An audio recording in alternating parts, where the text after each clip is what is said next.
But Kris, can you introduce yourself quickly and explain Sure. what you guys are doing in the last years at Five Elephant?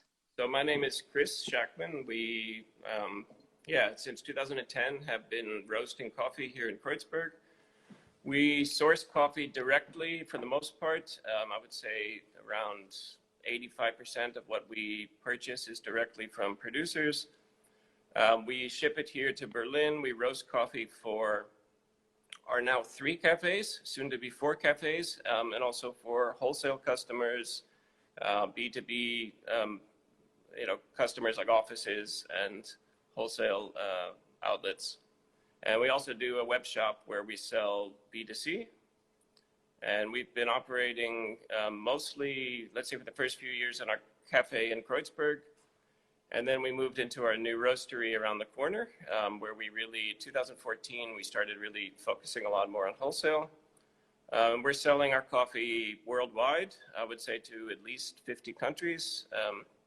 Mostly it's focused here in Europe. So I would say Germany, Poland, Czech Republic, France are our strongest. We have a lot of sales in the UK where we ship, although it changed a bit with Brexit.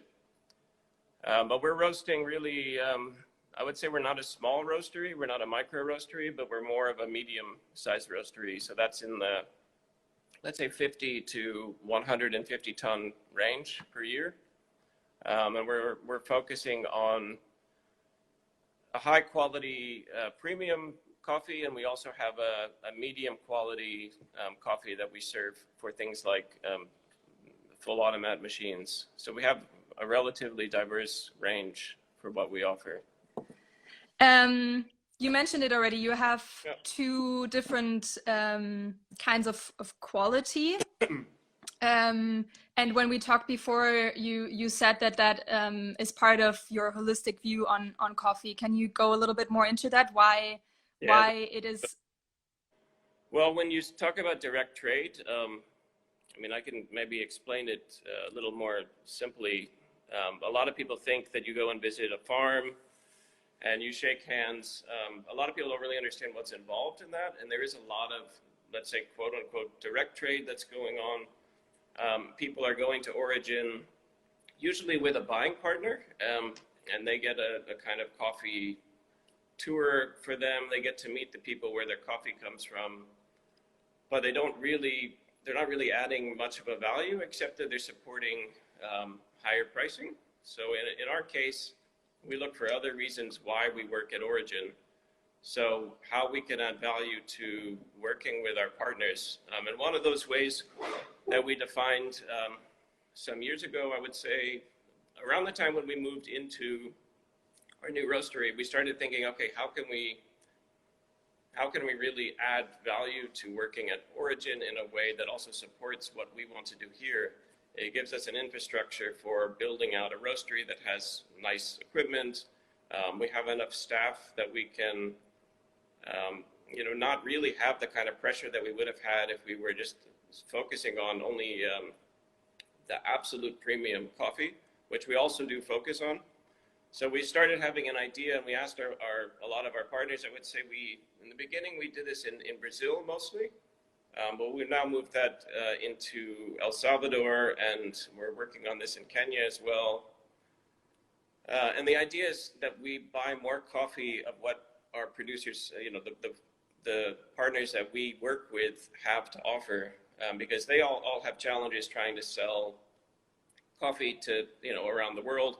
A lot of what they can't sell ends up sitting around until the end of the year, and it gets sold on the local market. So in that case, they're getting under C market cost for their what they're producing. And the coffee in a lot of cases is very good. I would say it's better than most coffee that you would get at your normal store here in Berlin.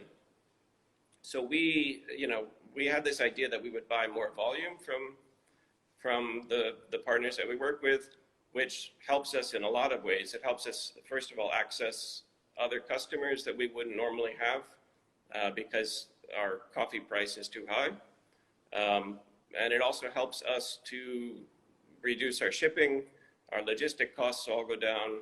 It's in many ways like using let's say it's asparagus season now, right? So I think at Billy's restaurant at Noble Heart, he probably would only serve, at least what you would notice as being an asparagus, he would serve only the prettiest, most perfectly, you know, Misha would probably be going through it with tweezers, pulling off little strands.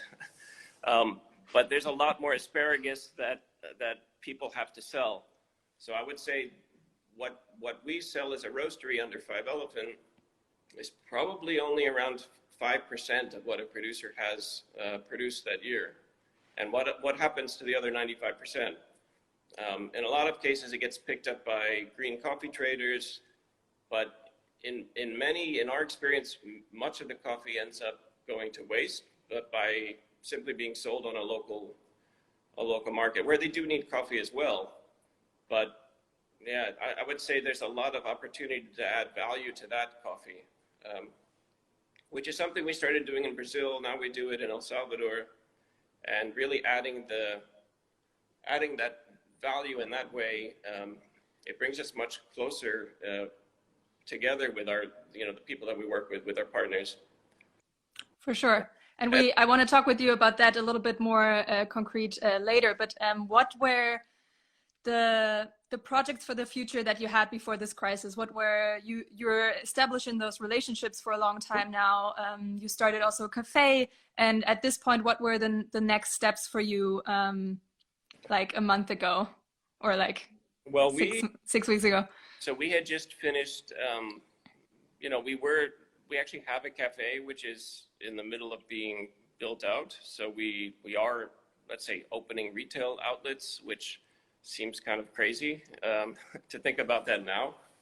I would say that, yeah, so we were working on, let's say, finding more opportunities within Berlin, and thinking about, you know, we have a partnership with the KaffeeWelt group, which, yeah, we have a cafe in KaffeeWelt at the moment, which just opened on Monday. So we were developing, you know, that relationship. We were focusing a lot on, let's say, office customers, B2B customers. A lot of our, you know, what we really take pride in is our relationship with our cafe customers. We have a handful of really great customers here in Berlin that we work with, that are, yeah, they've been with us really a long time. And so I think further developing those relationships was something that we were working on. So in a lot of ways, it feels like things just a little bit on, am I frozen? No, I just wanted to ask something, and then I didn't want to